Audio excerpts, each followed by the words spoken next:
कमलचिन्मुखमन्दाय भक्तजनमानसनिवासाय श्रीरामचन्द्राय वागीशायस्य वदने लक्ष्मीर्यस्य च वक्षसि यस्यास्ते हृदये संवित्तं नृसिंहमहं भजे। विश्वसर्गविसर्गादि नवलक्षणलक्षितं श्रीकृष्णाख्यं परं धाम जगद्धाम नमामि तत्।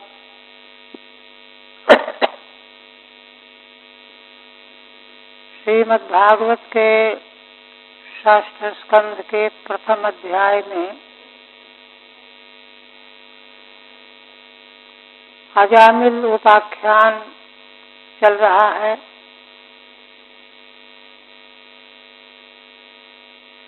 जब यमदूतों ने अजामिल के जीवकोश को ले जाना चाहा, उस समय यमदूतों को देखकर अजामिल बहुत भयभीत हो गया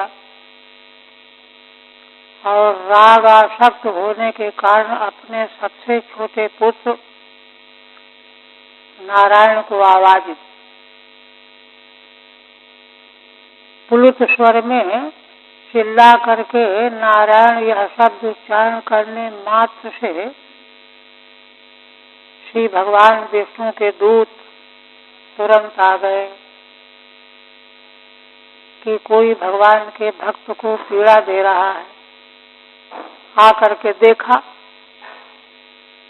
और यमदूतों को डबट करके मना किया, छुड़ा दिया। यमदूत तो बड़े विस्मय में आ गए। ये आज तक तो कभी ऐसी घटना हुई नहीं। हम लोग कोई मनमाना काम तो कर नहीं रहे।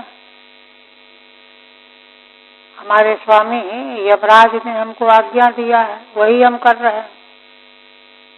किंतु ये बड़े अद्भुत पुरुष क्यों मना कर रहे हैं? तो उन्होंने निवेदन किया कि आप लोग कौन हो? धर्मराज के शासन का हम लोग पालन कर रहे हैं, उसमें क्यों रोक लगा रहे हो? आप लोगों का दिव्य स्वरूप है, हम अपरिचित हैं, इससे हमारी जो अनवधानता हुई हो उसको आप क्षमा करें, आदि आदि। भगवान के दूतों ने प्रश्न किया कि अच्छा तुम धर्मराज के दूत हो, तो बताओ धर्म का क्या लक्षण है और दंड का पात्र कौन है? ऐसे 3-4 प्रश्न किए। क्या दंडनीय सभी पापी हैं कि कोई है कोई नहीं है? विष्णुदूतों के प्रश्नों को सुन करके उनको सब, ये बात तो याद थी रट्टू विद्यार्थी की तरह, यमदूता याद तो था उनको सब लक्षण और स्वरूप।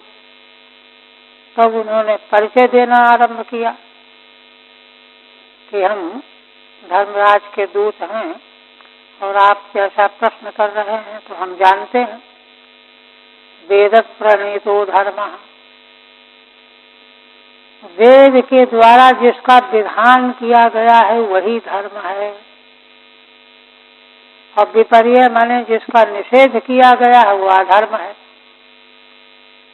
यह लक्षण सूत्र रूप में जैमिनी ने पूर्व मीमांसा में जो लक्षण किया है, रोदना अर्थो लक्षणो धर्म, वही लक्षण है। इस सूत्र के वाक्य में धर्म का स्वरूप और धर्म का प्रमाण दोनों चीजें सन्निहित हैं। कुमार भट्ट ने सूत्र की व्याख्या में यही कहा कि यह सूत्र धर्म के स्वरूप का भी निर्वचन कर रहा है, प्रमाण का भी कथन कर रहा है, लक्षित करा रहा है। धर्म का स्वरूप क्या है? वेद विधान ही धर्म है। वेद जिसको कह रहा है कि यह करो वही धर्म है, ये स्वरूप है। और प्रमाण क्या है? वेद ही प्रमाण है। धर्म के संबंध में वेद ही प्रमाण है। और वेद जिस विधि का विधान करता है वही धर्म का तात्विक स्वरूप है। स्वरूप और लक्षण दोनों इस वाक्य में आ गए। तो कहते हैं कि वेद में तो भ्रम प्रमाद विप्रलिप्सा करना पाठव, क्योंकि रचना है, कोई न कोई तो रचना करने वाला है। इस पर कहते हैं नहीं, वेद साक्षात नारायण का स्वरूप है, स्वयंभू है। नारायण भगवान का श्वास प्रश्वास ही वेद है। इसलिए वहाँ पौरुषेय वाक्य में जो 4 दोषों की संभावना रहती है वह दोष नहीं है। भ्रम प्रमाद विप्रलिप्सा करना पाठव, ये 4 दोष पौरुषेय वाक्य में तो संभव है, संभावना है इनकी। इसलिए पौरुषेय वाक्य जो स्मृति आदि हैं, धर्मशास्त्र आदि हैं, ये स्वतंत्र रूप से प्रमाण मान्य नहीं। अगर इनका मूल मिलता है, आइए माने श्रुति अगर मूल है स्मृति का, धर्मशास्त्र के वचन का, तब तो अप्रामाणिक है, अन्यथा प्रामाणिक नहीं। किंतु वेद जो है निरपेक्ष रूप में साक्षात प्रमाण है, क्योंकि उसमें भ्रम प्रमाद आदि किसी प्रकार के दोष की संभावना नहीं है। इसलिए निर्मल रूप से धर्म और अधर्म दोनों का स्वरूप वेद के द्वारा जाना जाता है, और वेद साक्षात भगवान का ही स्वरूप है। तो अब भगवान का स्वरूप वेद है, इसलिए परम प्रमाण है, अपौरुषेय वाणी है। अब भगवान क्या है? तो कहते हैं कि भगवान भगवत तत्व क्या है? कहते हैं यमदूत की विश्व ब्रह्मांड में सारे स्थावर जंगम प्राणी, जड़ चेतन और क्रियाएं, गुण क्रिया नाम रूप, यह जो कुछ भी यहाँ महसूस हो रहा है, अनुभूत हो रहा है, इस सब के आश्रय भगवान हैं। उन्हीं भगवान का स्वरूप वेद है। भगवान ने संसार की रचना की और फिर अपने बनाए हुए संसार की रक्षा के लिए, इसकी व्यवस्था के लिए भगवान ने धर्म को भी प्रकट किया, प्रकाशित किया वेद के द्वारा। तो इसलिए धर्म का प्रकाशक वेद भी भगवान का ही साक्षात स्वरूप है। और भगवान ने जिस विश्व प्रपंच को बनाया, विश्व प्रपंच का भी चराचर समग्र गुण क्रिया आदि सब भगवान के ही आश्रय वाले हैं। यह कह करके उसी वेद के द्वारा धर्म और अधर्म का निर्णय होता है। और उस अधर्म को, धर्म और धर्म को पहचानने वाले सूर्य, अग्नि, आकाश, पंचभूत, चंद्रमा, रात दिन, दोनों संध्याएं, दिशाएं, पृथ्वी, जल, काल, धर्म, ये सब जो है यमदूतों ने वर्णन किया, बताया।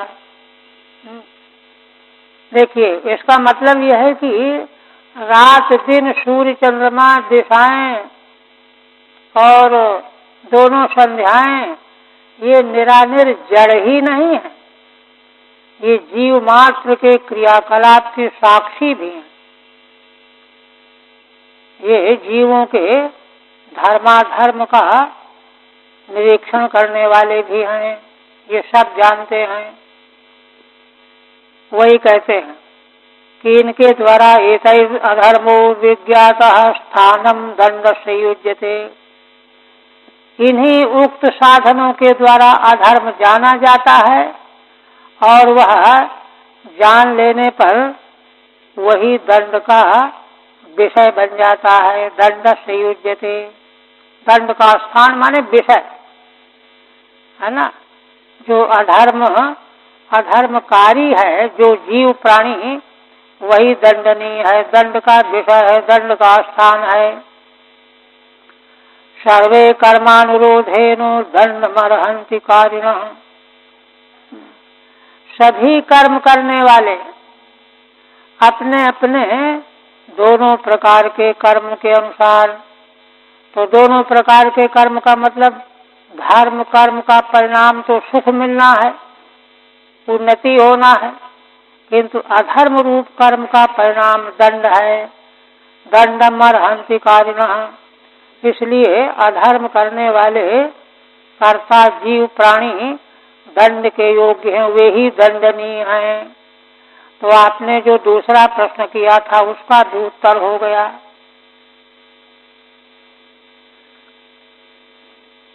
वेद के संबंध में पीछे चतुर्थ स्कंद में महाराज पृथु ने प्रजा के नाम संदेश जिस समय दिया है, उस समय एक बात कही। क्या कहा है कि वेद जो हैं, जिन नारायण भगवान से प्रकट हुए और वे वेद ही सृष्टि प्रपंच के मूल तत्व परमेश्वर परमात्मा,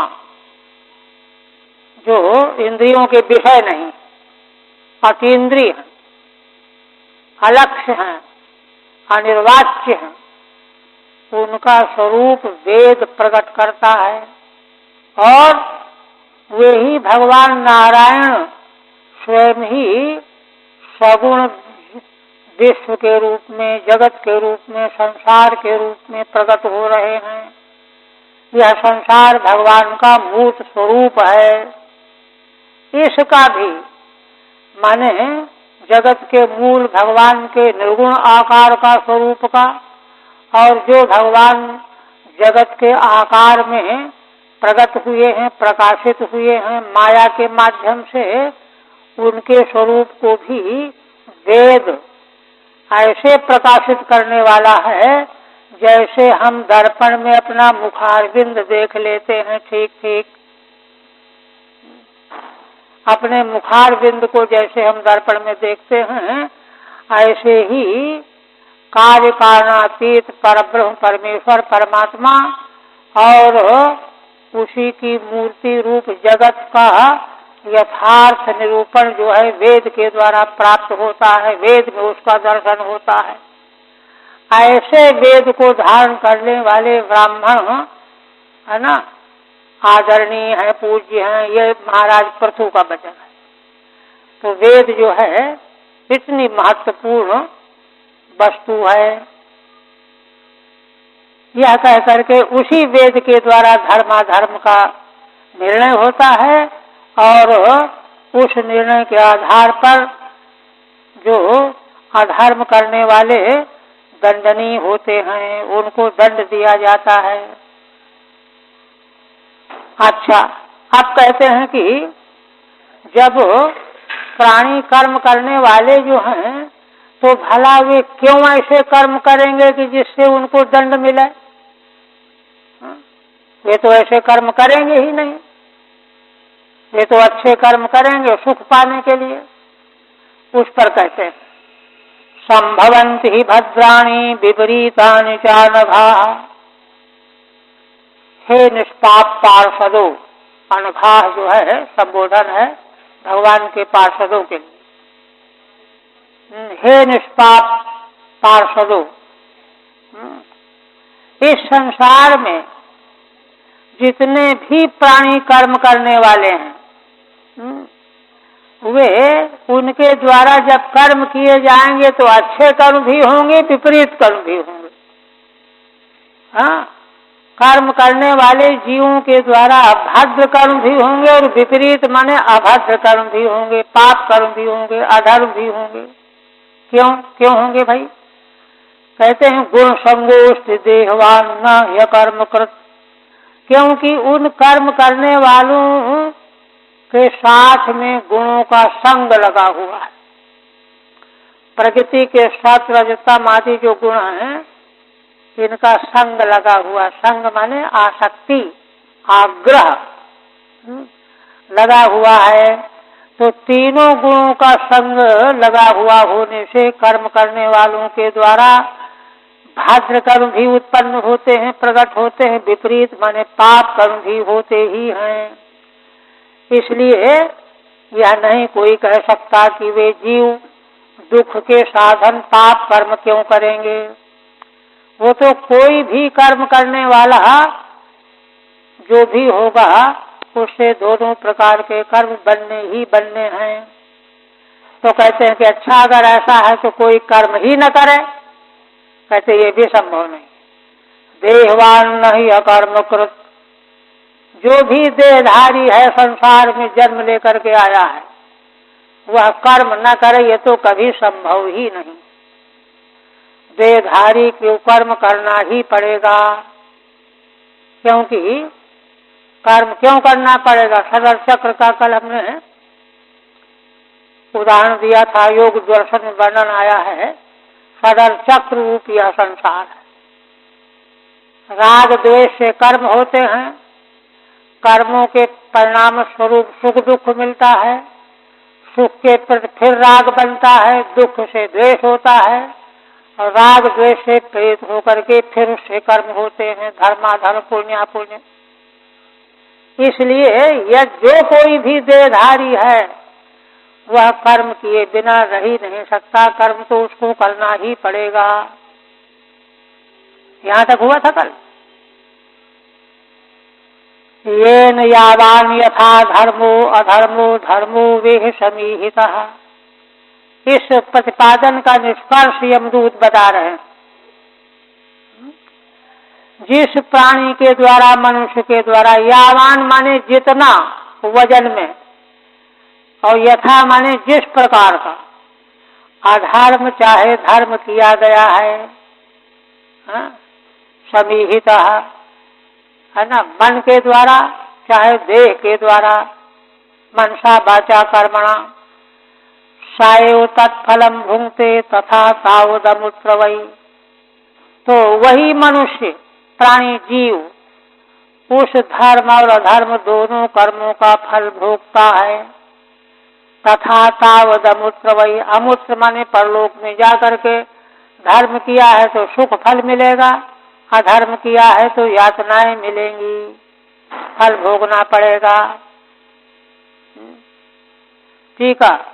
कथन से ध्रियते दंड इत्यस्य उत्तरम,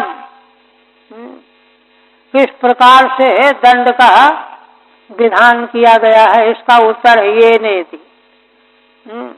जिस प्राणी के द्वारा, कर्मकर्ता के द्वारा अधर्म या धर्म किया गया है, धर्मो वेत दृष्टांता, जैसे धर्म अगर किया गया है तो परलोक में सुख मिलना है, इसी प्रकार से यदि अधर्म किया गया है तो परलोक में दुख मिलेगा, यातनाएं मिलेंगी। दृष्टांत के द्वारा उसको सिद्ध किया। अधर्मानुसारेण दंडो धर्मानुसारेण सुख वदित्यर्थः, धर्म के अनुरूप जैसे सुख मिलता है वैसे ही अधर्मानुसारेण दंड मिलता है। कहते हैं कि देखो, अब यमदूत कहते हैं कि यह तो अभी सूर्य, चंद्रमा, पृथ्वी, अग्नि, वायु, जल, आकाश, इनके द्वारा प्राणी के वृत्त का धर्म और अधर्म का निरीक्षण होता है। इतना ही नहीं है, अब इसके बाद कहते हैं अर्थापत्ति प्रमाण से भी सिद्ध है। प्रत्यक्ष, अनुमान, उपमान शब्द के अलावा पूर्व मीमांसक और वेदांती भी अर्थापत्ति, अनुपलब्धि, ये दो प्रमाण अन्य भी मानते हैं। दूसरे लोग अनावश्यक कहते हैं, किंतु अर्थापत्ति प्रमाण को बहुत बल दिया जाता है मीमांसकों के यहाँ। अर्थापत्ति प्रमाण क्या है, उसी को बता रहे हैं। कहते हैं कि यथे देव प्रवराः त्रैविध्यमुपलभ्यते भूतेषु गुण वैचित्र्यात् तथान्यत्रानुमीयते। हे श्रेष्ठ देव, संबोधन है भगवान के दूतों के लिए। जैसे ई माने लोके, संसार में तीन प्रकार के प्राणियों की स्थिति दिखाई देती है। कोई सुखी है, कोई दुखी है, कोई सुखी दुखी दोनों ही है। कोई धर्मात्मा है, कोई पापात्मा है, कोई धर्म और अधर्म दोनों वाला है। यह त्रैविध्य जो है इस संसार में प्राणियों में देखा जाता है। प्राणियों, भूतेषु भूतेषु गुण वैचित्र्यात्। और यह त्रैविध्य क्यों है, क्योंकि तीनों गुण जो हैं विचित्र प्रकार के हैं। तीनों गुणों के बारे में सांख्याचार्य कहते हैं, ये तीनों गुण परस्पर संघर्षशील होते हैं। सत रज तम, ये तीनों गुण चाहते हैं कि सबसे बढ़कर के मैं रह जाऊं, हमेशा संघर्षरत रहते हैं। संघर्षरत रहने के कारण एक जो है हमेशा सतोगुण चाहता है कि रजतम को मैं खत्म कर दूं, रजोगुण चाहता है कि सत और तम को मैं खत्म कर दूं, तमोगुण चाहता है कि सत और रज को मैं खत्म कर दूं। इस तरह से इनकी एक जैसी स्थिति कभी नहीं रहती। तीनों गुणों का स्वभाव है। गुण वैचित्र्य है यह। गुण वैचित्र्यात् तथा अन्यत्रानुमीयते। तो जैसे गुणों के वैचित्र्य के कारण इस संसार के प्राणियों में सुखी दुखी, चाहे सुखी दुखी दोनों, सुखी माने सतोगुणी, दुखी माने रजोगुणी, दुखी माने तमोगुणी, सुखी दुखी रजोगुणी। और इसी प्रकार से धर्मात्मा, पापात्मा और धर्मात्मा, तीन प्रकार का ये प्राणियों का भेद दिखाई देता है। क्योंकि गुणों में त्रैविध्य है। गुण वैचित्र्यात् तथा अन्यत्रानुमीयते। इसी से अनुमान होता है कि वही जीव जब परलोक जाएगा तो वहां भी तीन तरह का परलोक मिलेगा उसको। या तो सुख पाएगा, या दुख पाएगा, या सुख दुख दोनों पाएगा। सुख पाने वाला परलोक है देवलोक, दुख पाने वाला परलोक है नरक। सुख दुख दोनों का मिश्रण मिलता है मानव योनि, मनुष्य योनि में। इस तरह से यही अर्थापत्ति प्रमाण है। अर्थतः जो है यह बात सिद्ध हो जाती है। अन्यत्रानुमीयते, अन्यत्र माने परलोक में, इस देह के बाद जो जीवन मिलेगा उसमें भी तीन प्रकार का परिणाम अनुमित हो रहा है। ठीक है। न केवलम सूर्यादय एवं धर्म ज्ञापका। यमदूत कहते हैं कि भगवान केवल सूर्य आदि जो पीछे गिनाए गए हैं, पांचों भूत धर्म आदि, ये ही धर्म और अधर्म के ज्ञापक नहीं है। हाँ, अर्थापत्ति प्रमाण से भी यह बात ज्ञापित होती है। यथा इति हे देव प्रवराः, हे श्रेष्ठ देव, कि जन्मनि शांत घोर मूढ़त्वेन, है ना, इस संसार में वर्तमान जन्म में शांत सतोगुण का फल, घोर रजोगुण का फल, भूत तमोगुण का फल, अथवा सुख दुख मिश्रत्वेन वा, सुख मिलना दुख मिलना, सुख दुख दोनों मिलना, धार्मिकत्वादिना वा, धार्मिक होना, पापात्मा होना, धर्माधर्म मिश्रित होना, तीन तीन भेद है। त्रैविध्यम भूतेषु यथा उपलभ्यते। त्रैविध्य माने तीन प्रकार का उत्तम मध्यम अधम रूप से यह भेद उपलब्ध होता है। जैसे वर्तमान लोक में वर्तमान जन्म में, इसी प्रकार तथा अन्यत्र जन्मांतरे अनुमीयते। तो जन्मांतर में भी तीन प्रकार का परिणाम अनुमित हो रहा है। त्रैविध्यान्यथा उपपत्त्या कल्प्यते, क्योंकि त्रैविध्य जो है ऐसे हो नहीं सकता। त्रैविध्य जो 3 प्रकार का फल दिख रहा है उसके कारण के बिना नहीं हो सकता। कारण धर्माधर्म ही है। कल्प्यते, फिर कहते हैं कि देखो, वर्तमानोन्वयो कालो गुणाभिज्ञापको यथा एवं जन्मान्योरेतद् धर्म निदर्शनम। जो वर्तमान जन्म है, यह वर्तमान जन्म ही पीछे के जन्म का और आगे के जन्म का ज्ञापक होता है। वर्तमान जन्म का जो काल है, इससे यह पता चल जाता है कि यह जीव पहले जन्म में कैसा रहा होगा, आगे कैसा होने की संभावना है ना। पूर्व जन्म का धर्मात्मा धर्मरत, पापात्मा पापरत, ऐसा श्लोक महाभारत। जन्म नाम सहस्रेषु बुद्धिर्या भाविता पुरा कामयो भजते जंतु उपदेशो निरर्थकः। इसीलिए संस्कारों की प्रबलता के कारण है ना, सुंदर उपदेश निरर्थक चला जाता है। संस्कारों की मलिनता के कारण उसमें कोई प्रभाव नहीं डाल पाता। तो वही कहते हैं यथा एवं जन्मान्योरेतद् धर्म निदर्शनम। इसी प्रकार से वर्तमान जन्म प्राणी का, जीव का अन्य आगे आने वाले धर्म और पीछे के जन्मों में धर्माधर्म ने क्या किया होगा उसका निदर्शन हो जाता है। पहले यह व्यक्ति जरूर ऐसा रहा होगा, इसलिए ऐसा है। योग दर्शन में व्यास भाष्य में एक सूत्र की विवेचना में भाष्यकार ने वहां कहा है कि जो अमुक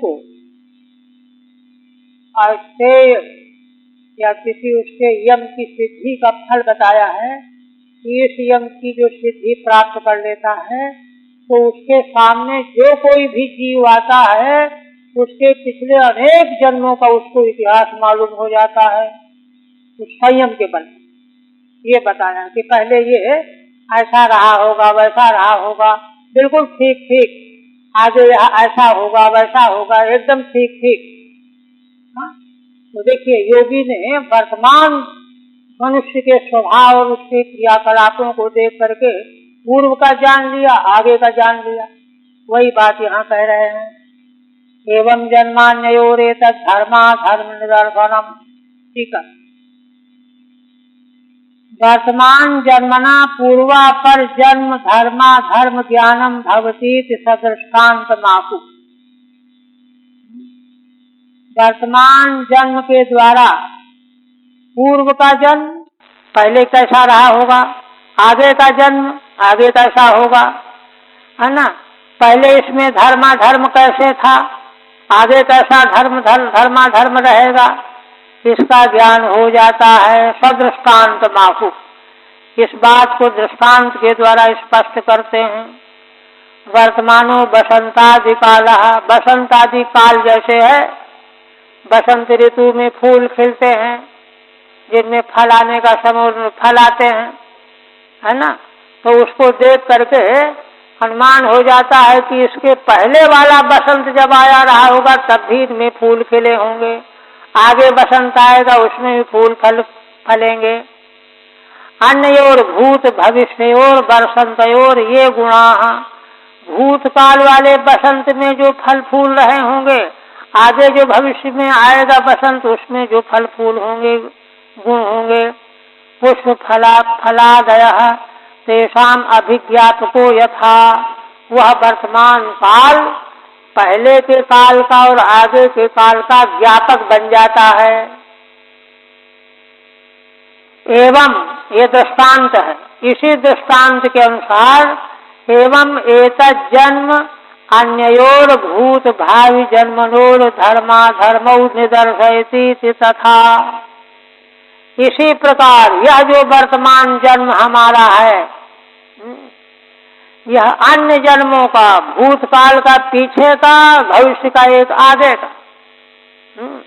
और योगियों को तो एक ही नहीं, सैकड़ों जन्म पीछे का उनको मालूम पड़ जाता है, आगे के सैकड़ों जन्मों का रहस्य मालूम पड़ जाता है ना। भूत भावी जन्मनोर धर्मा धर्मौ निदर्शयति, भूतकाल के धर्माधर्म और भविष्य काल के धर्माधर्म का ज्ञापक हो जाता है वर्तमान काल का प्राणी का जन्म, है ना। ये व्यवस्था है। माने देखिए, कहने का मतलब सूक्ष्म दृष्टि हो तो जीवों के धर्माधर्म का पूरा जो है ज्ञान हो सकता है। अब ये बात जरूर है कि सभी को नहीं हो सकता,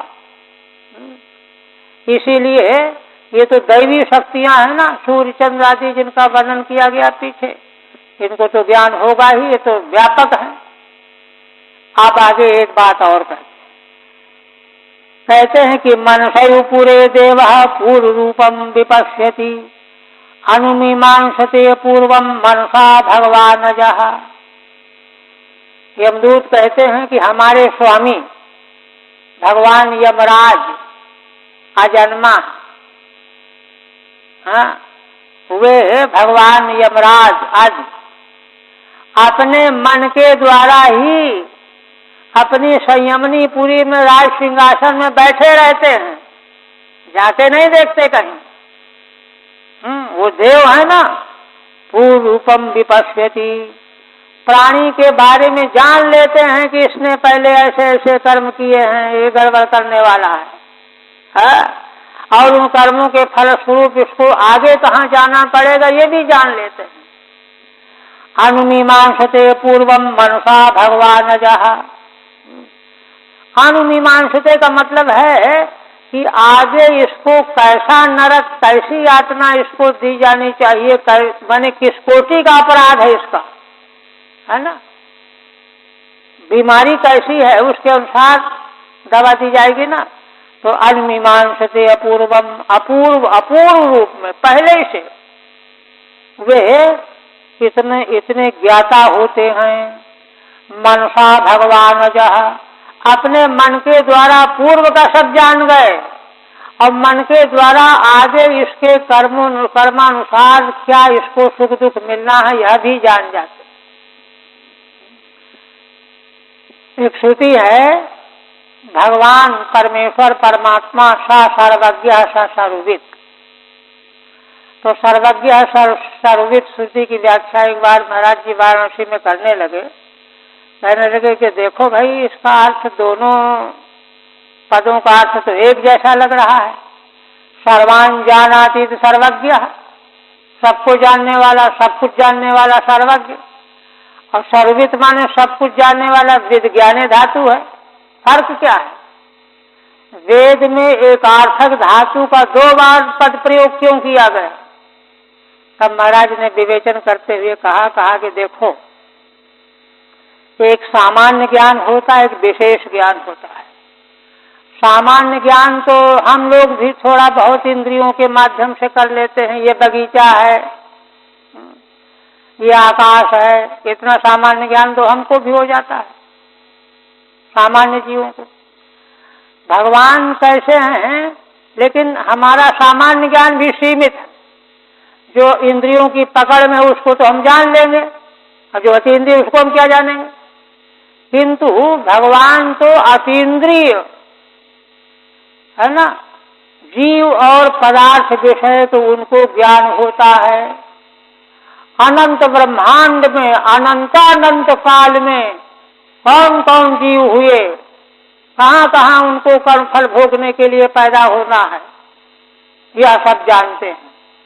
और सर्वित की व्याख्या की महाराज ने कि इन जीवों ने कब कैसे कैसे पुण्य पाप कर्म किए, उन पुण्य पाप कर्मों का फल सुख या दुख कितनी मात्रा में दिए जाने लायक हैं, ये है सर्वित।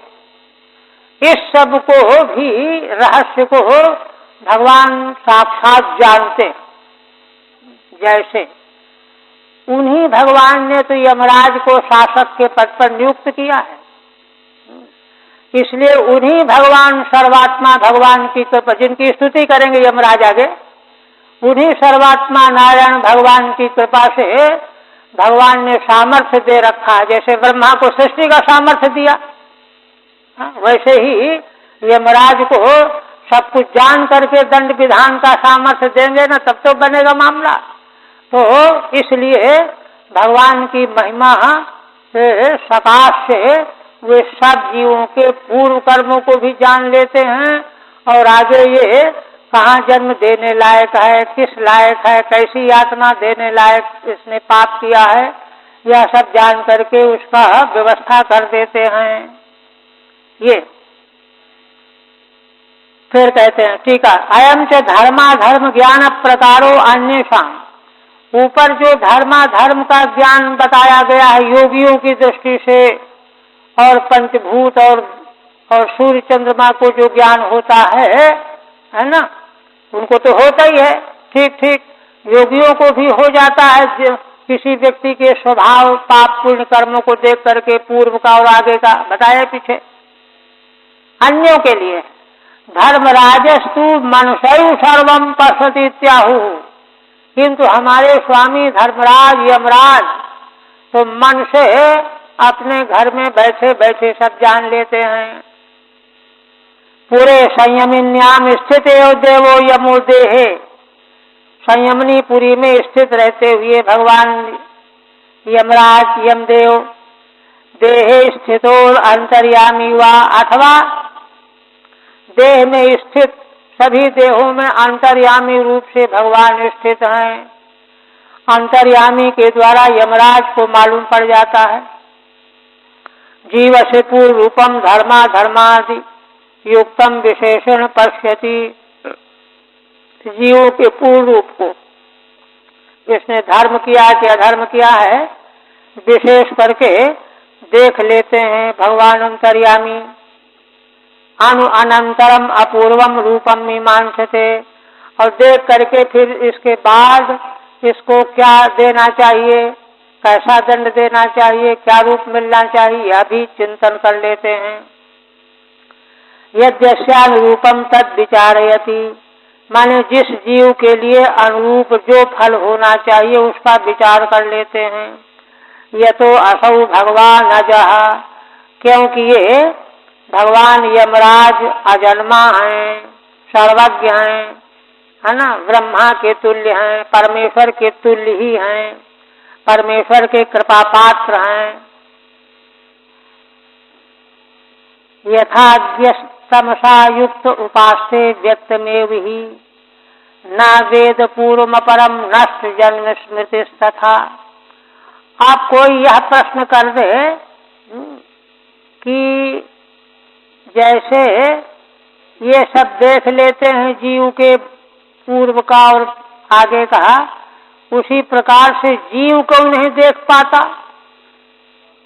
तो उसका दृष्टांत देकर कहते हैं कि देखो जैसे अज्ञानी तमसा अज्ञ प्राणी, तमसा युक्त अतएव अज्ञ, माने निद्रा से व्याप्त है, नींद में है, और अज्ञानी जीव तम से युक्त है, इसलिए उसको जो कोई वस्तु सामने होती वह तो दिखती है, पहले क्या था ये नहीं दिखेगा, आगे क्या होगा ये भी नहीं दिखेगा, वह तो केवल वर्तमान को देखता है। व्यक्त माने सामने मौजूद, न वेद पूर्वम अपरम, पूर्व का नहीं देखता, पहले मैं क्या था आगे क्या होऊंगा ये भी नहीं देखता। नष्ट जन्म स्मृति तथा, क्योंकि जन्म हो जाने के बाद पहले जिस जन्म में था उस समय तो मालूम था, जन्म हो जाने के बाद उसकी स्मृति नष्ट हो जाती है, और जब नया जन्म होता है तो इसकी स्मृति भी नष्ट हो जाती है, इसलिए वह कुछ भी नहीं जान पाता। वह तो वर्तमान व्यक्त जीवन को ही जानने वाला होता है। ठीक है।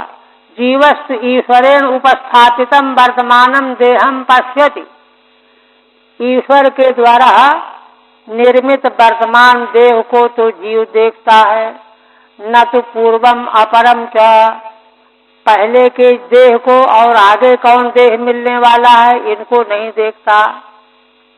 यथेति अज्ञो अविद्योपाधिर जीवस्तु, है ना, अज्ञानी अविद्या की उपाधि वाला जीव व्यक्तमेव प्राचीन कर्माभिव्यक्तम वर्तमान में, पहले के कर्मों के द्वारा मिला हुआ वर्तमान देह को ही देखता है। देहाद्युपास्ते अहमिति मन्यते, उसी के साथ में अहमता जोड़ता है कि मैं यह हूँ। मन्यते पूर्वम अपरम वा न वेद, उसके पहले क्या था यह नहीं जानता, आगे क्या होऊंगा यह भी नहीं जानता। तो कहते क्यों नहीं जानता? अत्र हेतु नष्टा जन्मनाम स्मृति यस्य, पीछे के सारे जन्मों की स्मृति उसकी नष्ट हो गई रहती है। अत्र दृष्टांत, इसमें दृष्टांत दे रहे हैं। तमसा निद्रया युक्तो यथा, जैसे कोई प्राणी नींद में आ गया, निद्रा आ गई और स्वप्न देखने लगा। स्वप्ने भी व्यक्तमेव देहाद्युपास्ते, तो स्वप्न दृष्टा बन करके जो स्वप्न देखने लगता है प्राणी, तो जो स्वप्न देखने वाला है उसका जैसा देह वही मैं हूँ, इतना ही जानता है। खाट पर पड़े हुए देह को नहीं जानता जो सोया हुआ है। वो स्वप्न दृष्टा जैसा अपने को समझ रहा है स्वप्न दर्शन काल में, वही मैं हूँ। व्यक्तमेव देहाद्युपास्ते न तो जागृत देहादि, जो देह पहले जग रहा था उसको क्या जाने वो, फिर आगे जगेगा उसको भी नहीं जानेगा, आगे वाला जो जगेगा उसको भी नहीं, पहले जो जग रहा था उसको भी नहीं। एक नया ही स्वप्न देह जो हो व्यक्त हो करके उसको मालूम पड़ रहा है, वर्तमान उसी को जानता है। ठीक यही स्थिति है।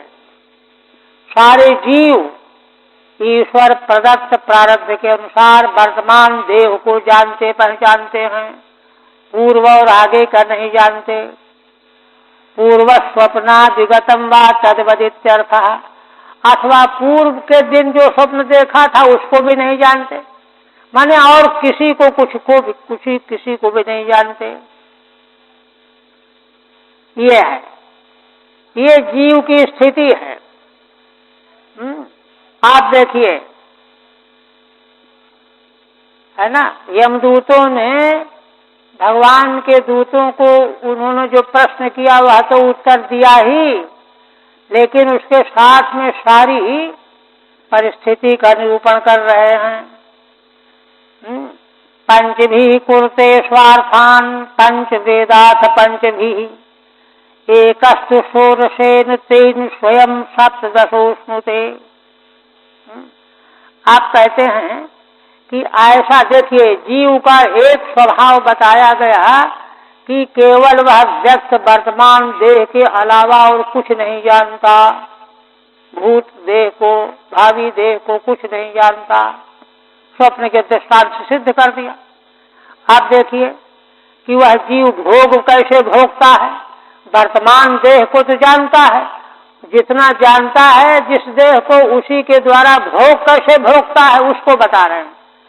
पंचभी कुरुते स्वार्थान, 5 कर्मेंद्रियां हैं, चलना पकड़ना आदि, है ना, अपने लिए प्रयोजनी 5 इंद्रियों के द्वारा कर्म करता है।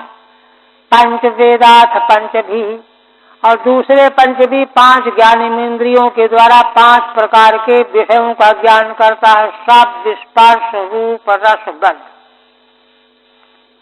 अच्छा, एकस्तु षोडशेन त्रीन, तो 15 हो गए ना, 5 ज्ञान इंद्रियां, 5 कर्म इंद्रिया, 5 विषय, 5 या 15, और 16वां है मन, है ना, मन नियंत्रण करने वाला है। देखिए, मन अगर नियंत्रण करने वाला हो तो बड़ा गड़बड़ हो जाए। फिर तो कान अपनी ओर खींचेंगे, नेत्र अपनी ओर खींचेंगे, व्यवस्था ही नहीं बनेगी, भोग सिद्ध ही नहीं होगा। इसलिए नियंत्रण करने वाला मन आवश्यक है। एकस्तु षोडशेन त्रीन, षोडशेन, षोडश का मतलब 16वां मिला दिया उसी मन को। और एक कौन है? जीवात्मा। जीवात्मा एक अकेला, और ये 16 जो है उसके कारण है, माध्यम है, साधन है। एकस्तु षोडशेन, षोडशेन त्रीन, और 3 गुण। एकस्तु षोडशेन त्रीन स्वयं सप्तदशो स्नुते, माने 17वां है जीव, स्वयं 17वां होकर के इन 3 के द्वारा ज्ञानेन्द्रियां, कर्मेंद्रियां और मन, इनके द्वारा जो है वह भोग भोगता है। ठीक है। एवं भूतस्य जीवस्य संसारम प्रपंचयन्ति, इस प्रकार के जीव का संसार विस्तृत करते हैं। पंचभी श्लोक, 5 श्लोकों से यह बात बताएंगे। पंचभी कर्मेंद्रियैहि, 5 कर्मेंद्रियों के द्वारा स्वार्थानुपादानादीन कुर्ते, अपने लिए वस्तु का है ना संग्रह करते हैं, उपादान करते हैं, है ना, स्वार्थान उपादान लाते हैं चाहे ले जाते हैं। पंच शब्दादीन वेद पंचभिर ज्ञानेन्द्रियैहि, और 5 ज्ञानेन्द्रियों के द्वारा पंच शब्दादिकों को जानता है। और तो 15 हो गए। षोडशेन मनसा, 16वां है मन। मनसा सा सप्तदशः, मन को लेकर मिला करके 17 हो गए जीवात्मा को लेकर। षोडशोपाध्यंतर गतोपि स्वयं त्वेकैव, 16 की उपाधि के अंतर्गत रहने वाला चेतन जीव है। उपाधि से उपहित है ना, तभी तो जीवत्व आया उसमें, है ना। है तो स्वयं अकेला, लेकिन 16 की उपाधि लिंग शरीर से उपहित है, तभी तो भोग बनता है। सर्वेंद्रिय विषय प्रतिसंधानात्, क्योंकि वह सभी इंद्रियों और इंद्रियों के विषयों का प्रतिसंधान कर लेता है। जैसे चश्मे के द्वारा हम देखते हैं, वैसे उपाधि से उपहित होकर के जीवात्मा सभी इंद्रियों के विषयों का अनुभव करता है। 3 ज्ञान कर्मेंद्रिय मनो विषयान प्राप्नोति, ज्ञानेन्द्रिय, कर्मेंद्रिय और विषय, मन और मन के विषयों को प्राप्त करता है, यही भोग हुआ। फिर कहते हैं तदेतत् षोडशकलम लिंगम शक्तित्रयम् महत्, धत्तेनु संस्कृतिम पुंसी हर्षशोक भयार्तिदाम। कहते हैं कि यह जो 16 कला वाला लिंग देह है, यही लिंग देह है ना। शक्तित्रयम् महत्, जिसमें 3 प्रकार की शक्तियां हैं, मन शक्ति, ज्ञानेन्द्रिय, कर्मेंद्रिय, और प्रकृति के 3 गुणों की शक्तियां। धत्तेनु संस्कृतिम पुंसी हर्षशोक भयार्तिदाम, यही लिंग शरीर ही उस जीव को, है ना, पुरुष माने जीवात्मा पुरुष में संस्कृति को प्राप्त कराता है, संसार को, संसार के भोग को। कैसा है? हर्ष शोक भयार्तिदाम, जिस संसार के भोग में कभी हर्ष, कभी शोक, कभी भय, कभी आरती माने दुख देने वाली संस्कृति को प्राप्त करता है।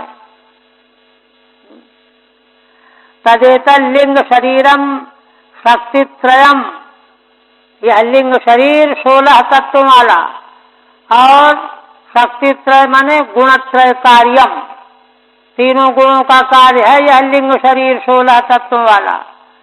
महद अनादि पुंसी, महद अनादि काल से चला रहा है। पुंसी माने जीवे, अन्वन संस्कृतिम धत्ते, यही लगातार अनादिकाल से जीव को संसार में घुमा रहा है, संसार करा रहा है। फिर कहते हैं देह्यज्ञोजित षट्वर्गो नेच्छन् कर्माणि कार्यते घोषकार इवात्मानं कर्मणा छाद्य मुह्यति। तो कोई प्रश्न कर दे कि अरे जीव को तो झिड़क करके अलग हो जाना चाहिए, उपाधि को अलग दूर फेंक दे।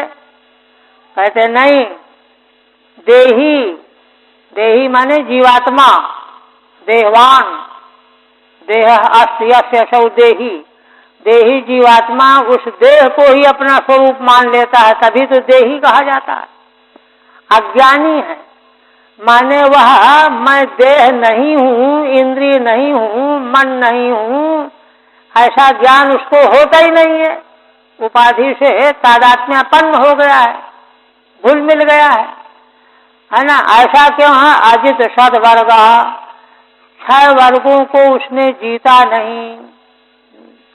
6 वर्ग वही काम, क्रोध, लोभ, मोह, मद, मत्सर, अजित षड्वर्ग है ना। इसलिए वे उसको कर्म में लगाए रहते हैं। नेच्छन् कर्माणि कार्यते, इच्छा हो चाहे न हो वे उसके द्वारा कर्म कराए जाते हैं। कर्माणि कार्यते कोशकार इवात्मानं कर्मणा छाद्य मुह्यति। और जैसे कोशकार है ना, रेशम पैदा करने वाला कीड़ा होता है ना, तो वह जैसे रेशम को उगल करके उससे अपने को ढक लेता है, ऐसे ही यह उपाधि से उपहित जीवात्मा कोश के द्वारा निकाले गए कर्मों से अपने को ढक लेता है। कर्मणा छाद्य मुह्यति है ना, अपने ही भीतर से उपाधि से निकले कर्मों से अपने को ढक लेता है और फिर मोहित हो जाता है। नेच्छन् इच्छन्न अनिच्छन्नप्यनेनैव कर्माणि कार्यते। इच्छा न होने पर भी इसी लिंग शरीर के द्वारा बलात् उससे कर्म कराए जाते हैं। कोशकारः कीट विशेषः, कीट विशेष कोशकार कहा जाता है। मुंचति निर्गमोपायम न जानाति है ना, और वह उससे निकलने का उपाय नहीं जानता। कीट विशेष की तरह से अपने ही कर्मों से अपने को ढक लिया है, आवृत हो गया है, निकलने का उपाय नहीं जानता है।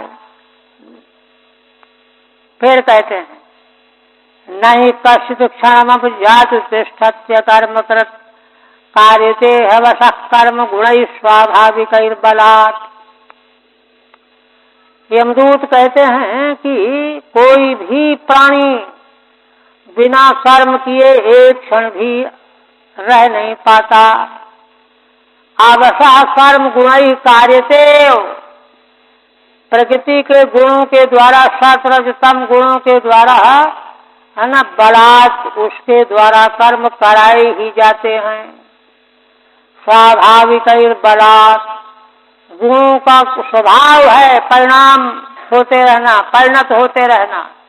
इस प्रकार से स्वाभाविक परिणामशाली गुणों के द्वारा परवश होकर के कर्म उससे कराए जाते हैं बलात्। ठीक है, कार्यता इत्यत्रानुभवम प्रमाणयन्ति, माने कर्म कराए जाते हैं जीव से, उपाधि के कारण इसमें अनुभव को प्रमाणित करते हैं। नहीं थी गुणैः गुण कार्य रागादि भी, गुणों के द्वारा गुण के कार्य क्या है? राग द्वेष आदि, इनके द्वारा है ना। स्वाभाविक ही राग द्वेष आदि स्वाभाविक है, इनके द्वारा पूर्व कर्म संस्कारोद्भूत ही, पहले के कर्मों के संस्कार से उत्पन्न होते हैं राग द्वेष आदि, और फिर बस उसको घुमाने लगते हैं, कर्म कराने लगते हैं। लब्ध्वा निमित्तमव्यक्तम व्यक्ताद्व्यक्तम भवत्युत, यथा योनि यथा बीजम स्वभावेन बलीयसा।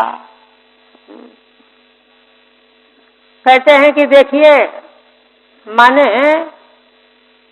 कर्म के अनुसार ही उसको देह भी मिलती है, देह मिलने में उसके प्राक्तन प्रारब्ध कर्म ही कारण है, उसी को कह रहे हैं। लब्ध्वा निमित्तम, निमित्त माने कारण, निमित्त कारण, निमित्त कारण क्या? प्रारब्ध कर्म, पहले के किए गए जो प्रारब्ध कर्म है वे ही निमित्त कारण है। लब्ध्वा कर्म निमित्तम अव्यक्तम व्यक्ताद्व्यक्तम भवत्युत, और तब जो है व्यक्त और अव्यक्त, व्यक्त और अव्यक्त रूप वाला कौन है? सूक्ष्म देह है, अव्यक्त है। स्थूल देह व्यक्त है। स्थूल देह तो दिखाई पड़ता है, व्यक्त है। अव्यक्त जो सूक्ष्म देह है वो छिपा हुआ है। इन दोनों को वह प्राप्त करता है जीव। किस कारण से?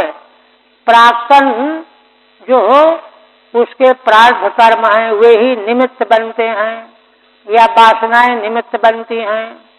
उनके द्वारा स्थूल सूक्ष्म देह प्राप्त कर लेता है, और प्राप्त करके यथा योनि यथा बीजम स्वभावेन बलीयसा, या तो वह जीव अपने माता का स्वरूप प्राप्त करता है, योनि जिस माँ से जन्म लेता है, अथवा पिता का स्वरूप प्राप्त कर लेता है, यथा बीजम स्वभावेन बलीयसा, है ना। गुणों का स्वभाव, कर्मों का वेग बड़ा बलवान होता है, उसी के अनुरूप वह, है ना, स्त्री या पुरुष योनि को प्राप्त कर लेता है।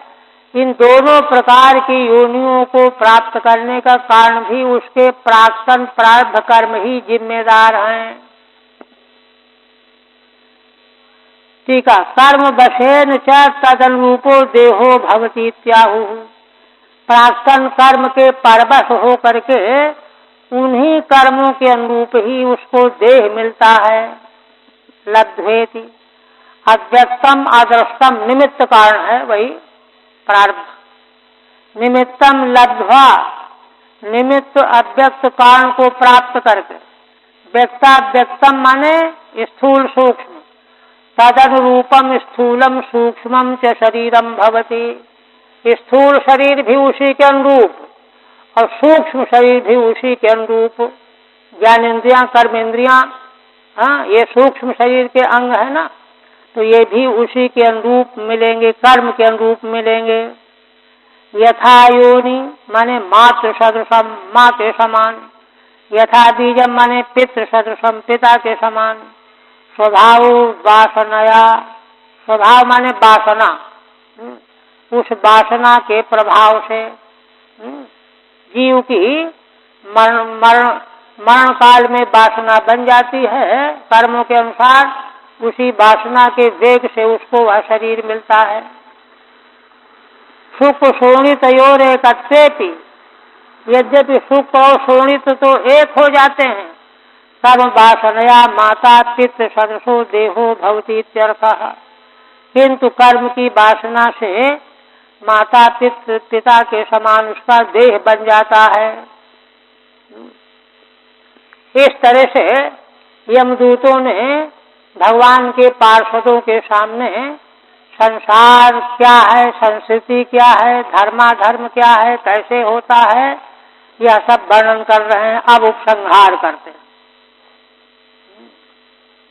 आप कहते हैं अयम ही नहीं, एष प्रकृति संगेनो पुरुषस्य विपर्ययः आसीत् सयोत् न चिराधीश संगात् विलीयते।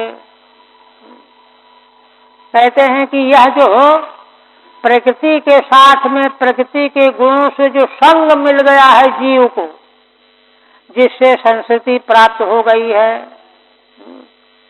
इसी के कारण पुरुष से विपर्ययः, पुरुष को मति भ्रम हो गया है। हाँ, है तो नित्य शुद्ध बुद्ध मुक्त, किंतु वह अपने को दीनहीन लाचार सुखी दुखी मान रहा है।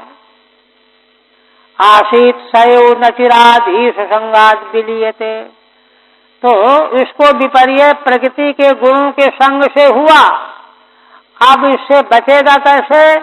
ईश संगात विलीयते, ईश्वर का संग कैसे ईश्वर का भजन करे,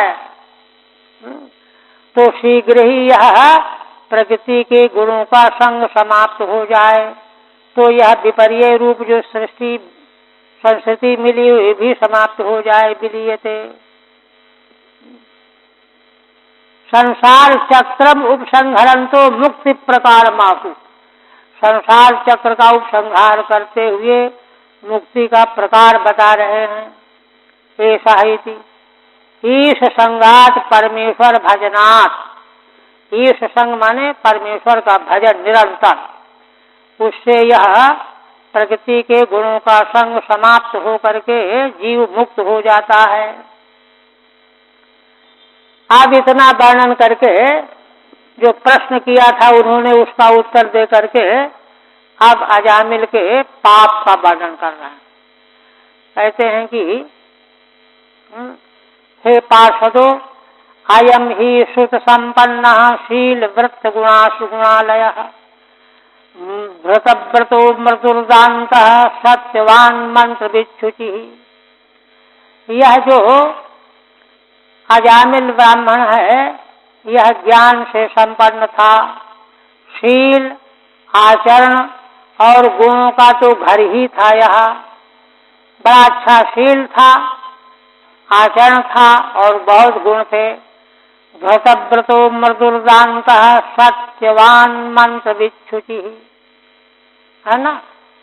वैदिक परंपरा के व्रतों का धारण करने वाला था, मधुर भाषी था, इंद्रिय संयमी था, सत्यवान सत्य भाषण करने वाला था, वेद मंत्रों का ज्ञाता था, पवित्रता से रहने वाला था। ये सब बातें इसमें थीं। तदेवं सामान्य तो धर्मादि निर्णय मुक्त्वा, है ना।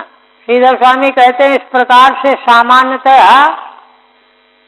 धर्मादि का निर्णय यमदूतों ने कहा। उक्त्वा प्रस्तुतस्य अजामिलस्य अधर्मे प्रपंचयन्तो अधर्मम प्रपंचयन्तो दंड्यत्वमाहुः। अब प्रकृति में प्रसंग जिस अजामिल का है उसके अधर्म का वर्णन करने जा रहे हैं, जिससे कि यह सिद्ध हो जाए कि यह दंडनीय है। अयम हीति यावद अध्याय समाप्ति, अध्याय की समाप्ति तक। तत्र द्वाभ्याम तत्पूर्व वृत्तांतानुवादो अन्यायातिरेक प्रदर्शनार्थः। कहते हैं पहले 2 श्लोकों से अजामिल के पूर्व का वृत्तांत बताने जा रहे हैं, अनुवाद कर रहे हैं। अन्यायातिरेक प्रदर्शनार्थः, किस लिए कह रहे हैं कि देखो था तो पहले ये ऐसा, फिर इस तरह से गिर गया, इतना पाप में लग गया, डूब गया जिसका कोई ठिकाना नहीं है। सामान्य व्यक्ति अगर इतना गिर जाए तो कोई बात नहीं, ऐसा व्यक्ति जो ऐसा रहा हो यह तो बहुत अधिक भूल करने वाला है। शीलम सुस्वभावः, इसका शोभन स्वभाव था। वृत्तम सदाचारः, सदाचारी था। गुणा क्षमा देस्तेषाम आलयः, क्षमा आदि जो गुण होते हैं दैवी, इनका तो घर ही था यह अजामिल। और कैसा था? गुरुवज्ञतिथि वृद्धानाम सुशूषु निरहंकृतः सर्वभूत साधुर मितवाद अनुसूयकः। गुरु, अग्नि, अतिथि और वृद्धों की सेवा में मन लगाने वाला था। अहंकार इसको छू नहीं गया था। निरहंकृतः सर्वभूत सुहृद साधु, सभी प्राणियों के प्रति सौहार्द रखने वाला था, साध स्वभाव था। मितवाद अनुसूयकः, थोड़ा बोलता था और अनुसूयिका किसी की निंदा नहीं करता था। निरहंकृतो निरहंकार, ऐसा यह था सदाचारी। किंतु एकदा असौ वनं यातः पितृ संदेश कृद्विजः, यह अपने पिता की आज्ञा पा करके यह एक दिन बन गया। आदाय तत् आवृत फल पुष्प समित कुशान, वहां से फल फूल समिधा और कुश लेकर के लौट रहा था। तो ततः आवृत्तः वनात् परावर्तः, वन से लौटा। ददर्श कामिनं कंचित क्षुद्रं सह भुजिष्यया पीत्वा च मधुमैरेयं मदा घूर्णित नेत्रया। रास्ते में इसने एक कामी शूद्र को किसी वेश्या के साथ मद्यपान करके आपस में सहवास करते हुए देखा। मदा घूर्णित नेत्रया, वह वेश्या मद पान किए मैरे पान किए हुई थी, मद से उसके नेत्र जो हैं घूम रहे थे। भुजिष्या भोग स्त्रिया दास्या, मैरेयम मधु पैष्टिम सुराम पीत्वा, पिष्टि से बनी हुई मधु मैरे को पी करके। मदेना घूमते भ्रांते नेत्र यस्याह, मद के कारण जिसके नेत्र घूम रहे थे। मत्तया विसर्निव्या विपेतम निरपत्रपम पीडंतम अनुगायंतम हसंत मनयांतिके। मतवाली हो रही थी, उसके वस्त्र भी गिर रहे थे। निरपत्रपम, और उसी के साथ वह निर्लज्ज शूद्र है ना, लज्जा से रहित होकर के क्रीड़ा कर रहा था, है ना। अनुगायंतम हसंतम मनयांतिके, दोनों मिल करके दान कर रहे थे, हंस रहे थे साथ साथ में। यह देखा अजामिल ने। विशेषण श्रथंती नीवी यस्यास्तया, जिसकी नीवी गांठ वस्त्र खुल रहा था उसके साथ में। विपेतम सदा स्वाचारात भ्रष्टम, अपने आचार से भ्रष्ट हो गया था वह शूद्र। दृष्ट्वा ताम काम लिप्तेन बाहुना परिरंभिताम जगाम हृक्षय वशम सहसैव विमोहितः। वह शूद्र जो है ना, कामोद्दीपक पदार्थों से अपनी भुजाओं में लेप किए हुए था। काम लिप्तेन बाहुना परिरंभिताम, आलिंगन किए हुए था। ऐसा उसको देख करके यह अजामिल सहसा काम के बस हो गया, विमोहित हो गया। कामेन कामोद्दीपकेन तदंगरागेण हरिद्रादिना क्षिप्तेन लिप्तेन, वह शूद्र अपने भुजाओं में कामोद्दीपक सामग्री का लेप किए हुए था। वह सब देख करके अजामिल कामासक्त हो गया। स्तंभयन्नात्मनात्मानं यावत् सत्वं यथा श्रुतं ना ससात समाधातु मनो बदन वेपितम। यद्यपि इसने अपने को बहुत संभालने की चेष्टा की, यावत् सत्वम, जितना उसमें बल था, जैसा उसका ज्ञान था, अपने आप को रोका, किंतु ना ससात समाधातु मनो बदन वेपितम, काम से व्याप्त मन को वह समाहित नहीं कर पाया। सत्वम धैर्यम श्रुतम ज्ञानम, सत्व माने धैर्य बल, श्रुत माने ज्ञान। तद बलेन स्तंभयन्नपि मदनेन कंपितम मनः, उसके द्वारा अपने को संभालने पर भी मदन के द्वारा कंपित मन को समाहित नहीं कर पाया। नियमितुम शक्तो नाभूत, और इसलिए तन्निमित्त स्मरव्याजो ग्रहग्रस्तो विचेतनः तामेव मनसाध्यायन स्वधर्माद विरामः। उसी के निमित्त स्मरण करने के बहाने ग्रहग्रस्त की तरह से विचेतन हो गया, बेहोश हो गया, स्मृति भ्रष्ट हो गई। मन के द्वारा उसी का ध्यान चिंतन करते हुए धर्म के मार्ग से वह फिसल गया, गिर गया। तदर्शन में निमित्तम यश स्मरव्याजग्रहस्य, उसका देखना ही निमित्त बन गया कामदेव से गृहीत होने का। तेन ग्रस्ता, उससे ग्रस्त हो गया। विचेतना माने गत स्मृति, उसका स्मृति जाती रही। मैं सदाचारी ब्राह्मण हूँ, ऐसा हूँ वैसा हूँ, सारा ज्ञान उसका लुप्त हो गया। तामेव तोषयामासु पितृणार्थेन यावता, ग्राम्यैर मनोरमयी कामयी प्रसीदित यथा तथा। अब इसके बाद वह है ना उसी को संतुष्ट करने लगा। उसके पिता का जितना धन संपत्ति थी है ना, ग्राम्यैर मनोरमयी कामयी, ग्रामीण भोगों के मनोरम भोगों के लालसा में जो है वह सारा धन लुटा दिया। प्रसीदित यथा तथा, कि जैसे किसी प्रकार से वह प्रसन्न हो जाए। यावता समग्रेण विप्राम स्वभार्याम अप्रौढ़ाम कुले महति लंबिताम विषसर्जा चिरात पापः श्रेण्यापांग विद्धि। ब्राह्मण कुल की अपनी पत्नी को, जो अभी अप्रौढ़ा थी, उच्च कुल में जिसका जन्म हुआ था, उसको प्राप्त किया था, उसको शीघ्र ही इस पापात्मा अजामिल ने घर से निकाल दिया, त्याग दिया। क्यों? श्रेण्यापांग विद्धि, उस श्रेणी वेश्या के नेत्र कटाक्ष से उसकी बुद्धि भ्रष्ट हो गई थी। लंबिताम परिणीताम यतस्ततश्चोपनिन्ये न्यायतो अन्यायतो धनम बभारास्या कुटुम्बिन्या कुटुम्बम मंदधीरयम।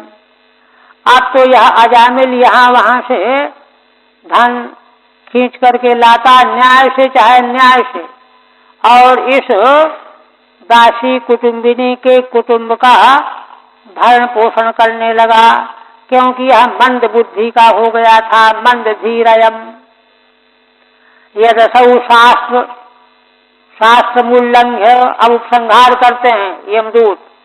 यदसौ शास्त्र मूल्लंघ्यो स्वैर्चार्यादिगर्हितः आवर्तत चिरम कालम अघायुरसुचिर्मलात्।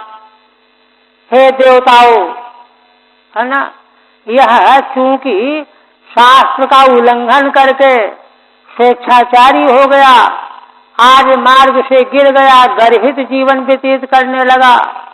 चिरम अवर्तत, बहुत समय तक गर्हित मार्ग में लगा रहा, है ना। अघायुरसुचिर्मलात्, और वेश्या का अन्न मल के समान होता है, उसी को खाने वाला था। अघायु है यह।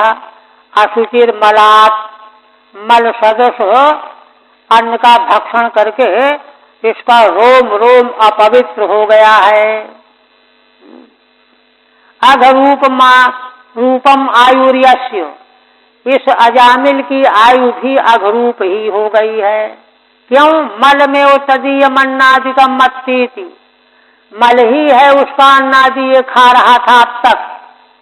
मलात, इसलिए तत एनम दंडपाणे सकाशम कृत किलविषम निर्श्यामो कृत निर्वेशम यत्र दंडेन शुध्यति। इसलिए हे पार्षदों, हम लोग इसको दंडपाणी भगवान यमराज के पास ले जाएंगे। कृत किलविषम, क्योंकि इसने बहुत पाप किए हैं। निर्श्यामो अकृत निर्वेशम, और किसी पाप का इसने प्रायश्चित भी नहीं किया कि कुछ नाश होता, इसलिए इसको वहां ले जाने लायक है, ले जाएंगे। यत्र दंडेन शुध्यति, वहां जब इसको दंड पड़ेगा, दंड दिया जाएगा, तब इसकी शुद्धि होगी। अकृत निर्वेशम, जिसने कोई प्रायश्चित नहीं किया। अकृत प्रायश्चितम अस्यैव च हितार्थे नेष्याम इत्याहु, है ना। हम लोग इसमें इसी का हित है, इसी के हित के लिए हम इसको ले जाएंगे, क्योंकि अगर इसको दंड यातना नहीं दी जाएगी तो शुद्धि नहीं होगी। इस तरह से यमदूतों ने भगवान के दूतों के समक्ष सारी परिस्थिति का निरूपण कर दिया। हरि ओम तत्सत्। श्रीमद्भागवते महापुराणे षष्ठ स्कंधे अजामिलोपाख्याने प्रथमोऽध्यायः। ओम भगवदर्पणमस्तु।